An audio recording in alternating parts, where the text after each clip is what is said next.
যে মাসে ৩০,০০০ টাকা বেতন, ২৫,০০০ টাকা খরচ, আর্থিকভাবে শক্তিশালী হওয়া কি সম্ভব? আচ্ছা, এটা নিয়ে আজকে আমাদের যে ভিডিও, এই ভিডিওতে আমরা সম্পূর্ণ তথ্য সহ দেখাবো। তো দেখুন আপনারা, মাসে ৩০,০০০ টাকা যদি বেতন হয় আর ২৫,০০০ টাকা খরচ হলে, এমার্জেন্সি ফান্ড নেই, ইন্স্যুরেন্স নেই, তবু কি আর্থিকভাবে শক্তিশালী হওয়া সম্ভব? এটা অনেকে প্রশ্ন করে থাকেন।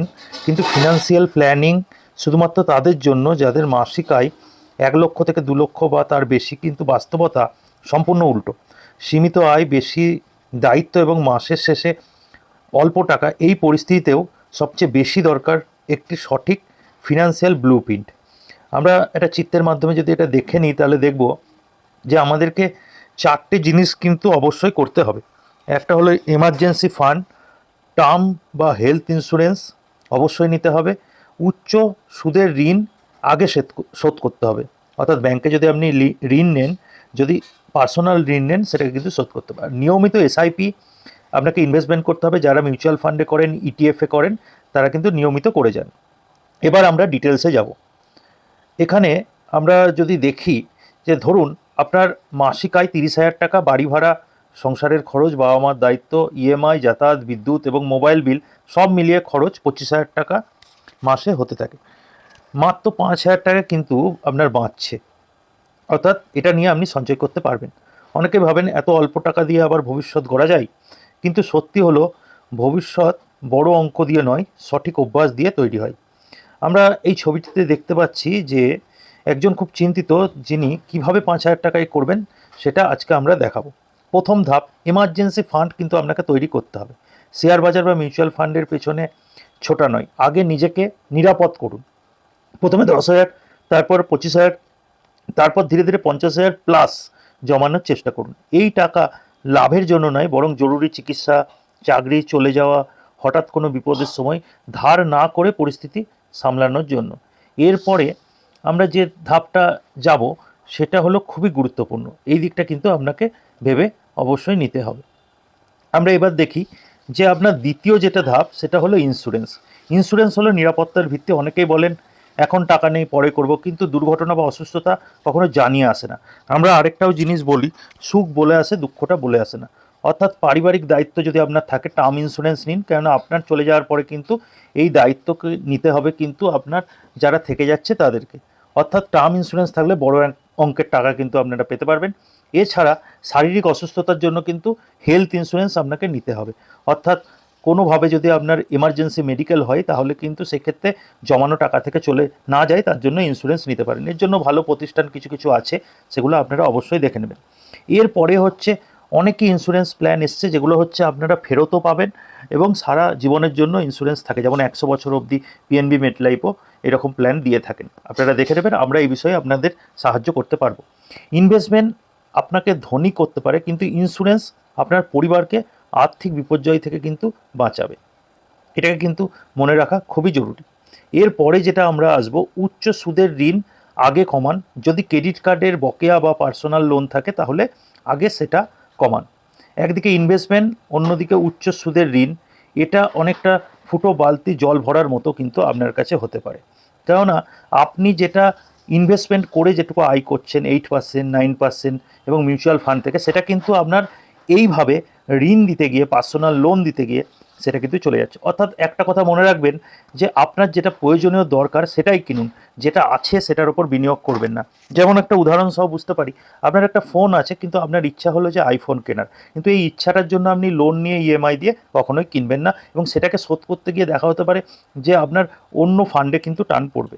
এরপরে আমরা যেটা শুরু করব, সেটা হলো ইনভেস্টমেন্ট।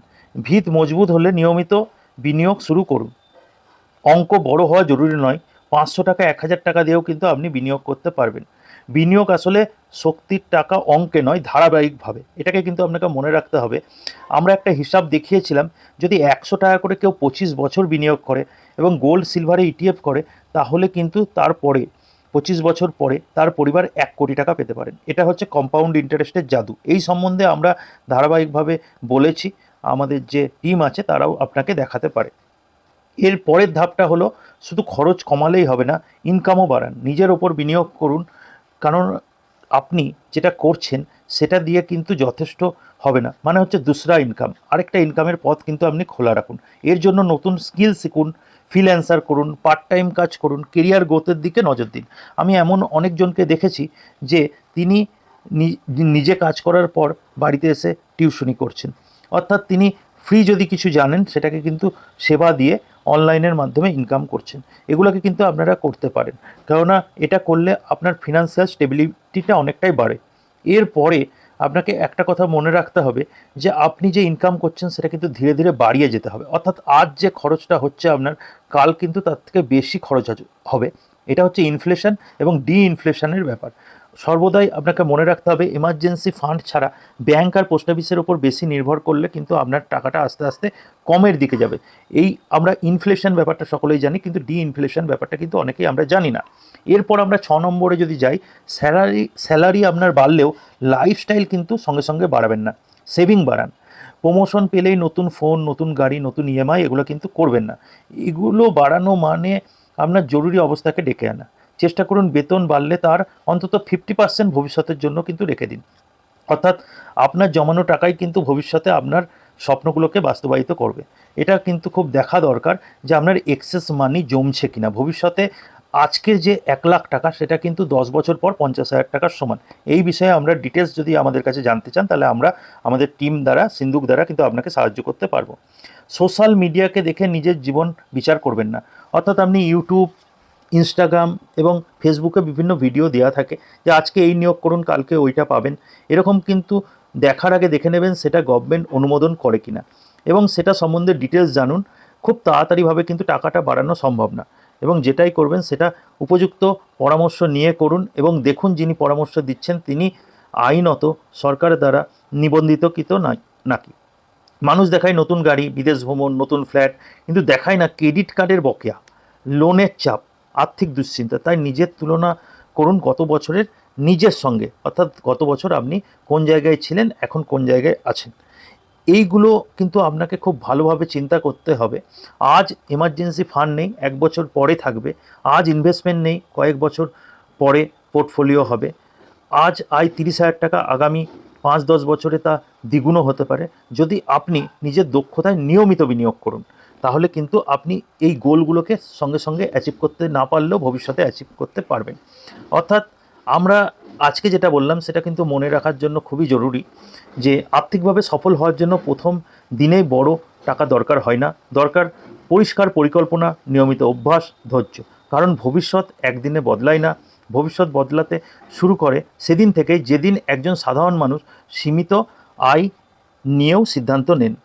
এবার আপনাকে মনে রাখতে হবে যে আপনি কার কাছে পরামর্শ নেবেন।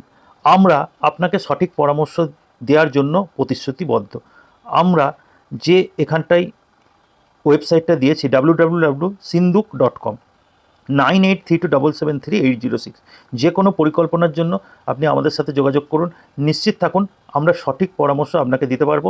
আমরা কিন্তু সরকার অনুমোদিত একটা কনসালটেন্সি ফার্ম।